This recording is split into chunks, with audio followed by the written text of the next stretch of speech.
Et la semaine dernière, c'est l'Union sportive Saint-Médard qui a remporté la Coupe des Landes des moins de 18 ans pour la première fois de l'histoire de son club. Passons maintenant au spectacle. La compagnie BAM et Cirque à l'Ouest ont ravi leur public avec leur spectacle Willy Good Feeling, un nouveau spectacle de cirque contemporain. Nos journalistes Pierre Vazac et Lucas Contant étaient sur place pour vous faire découvrir ce spectacle pas comme les autres.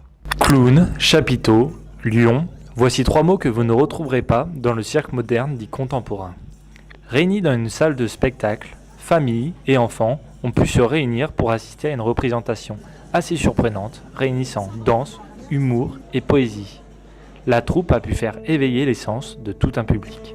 Dans le cirque traditionnel, il y a souvent un code qui est suivi avec un monsieur royal et souvent avec les animaux. Il y a les codes. Et même dans le cirque traditionnel, il n'y a pas les règles, mais c'est les codes qui sont suivis.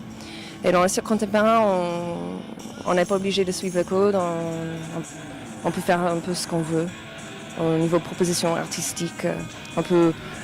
Pour moi, c'est souvent d'intégrer la musique d'une autre manière ou une approche, de ne pas forcément mettre en valeur toutes les figures techniques. Le cirque traditionnel, c'est souvent un chapiteau. Le cirque contemporain, c'est souvent, on peut trouver un théâtre, on peut trouver en extérieur, on peut trouver un chapiteau, on peut trouver dans des lieux très hétéroclites, quoi. Ce spectacle, créé avec la réunion de 2 associations, mélange des univers très différents. En étant une création collective et chacun ayant pu amener sa patte, cela a créé une ambiance particulière qui a ravi les spectateurs. On travaille avec deux compagnies, une compagnie amiénoise qui est la compagnie BAM, où je suis un des cofondateurs, et qui est une association loi 1901, et la compagnie Cirque à l'Ouest qui est basée à Souston, qui est une association 1901 aussi. Donc voilà, on travaille sur ces deux, on est cofondateur de ces deux compagnies de cirque.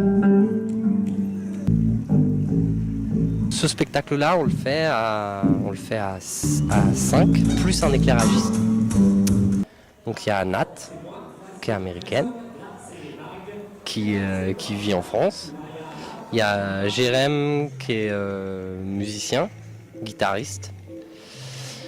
Il y a Raph Pernou, qui est suisse, et qui fait de l'acrobatie au sol et de la roue cire. Et Margot, qui est de Toulouse, et qui fait des équilibres. Avec 2 éclairagistes qui sont Ophélie et Pépé, qui ont fait la création, la moitié de la création avec nous. Et un costumière. Avec des artistes venus de tout le globe, la création de ce spectacle doit faire face, par ce fait, à une organisation très minutieuse avec peu de temps. Dans la compagnie BAM, en général, on travaille en collectif pour les créations. Du coup, ce spectacle, c'est le 5e spectacle de la compagnie. Et sur ce spectacle, c'est moi et William qui est porteur de projet. Après, il y a les responsabilités, comme Nat l'explique, qui sont partagées souvent. Mais quand il s'agit de faire des choix sur ce qu'on fait sur scène, tout le monde a son mot à dire, quoi. 4 semaines avec toute l'équipe au plateau. Dans ces 4 semaines, il y a eu 1 semaine avec les 2 techniciens lumière et 2 semaines et demie avec la costumière qui était avec nous. Comment on l'a financé ? Eh ben, on est encore en attente de savoir comment on finance ce spectacle. Pour l'instant, c'est un spectacle qui a été quasiment autofinancé par la compagnie BAM et la compagnie Cirque à l'Ouest. Le projet, si les finances le permettent, a des envies d'ailleurs. On a envie que ce projet soit basé essentiellement dans le sud-ouest, dans un premier temps. Et après, de toute façon, nous, on travaille en France et en international. On joue à Moléon, le spectacle précédent de la compagnie. Donc samedi prochain, le 24. Et on joue à Blois, ce spectacle, le 25. C'était hyper bien. Ouais, c'était super bien. C'était hyper drôle.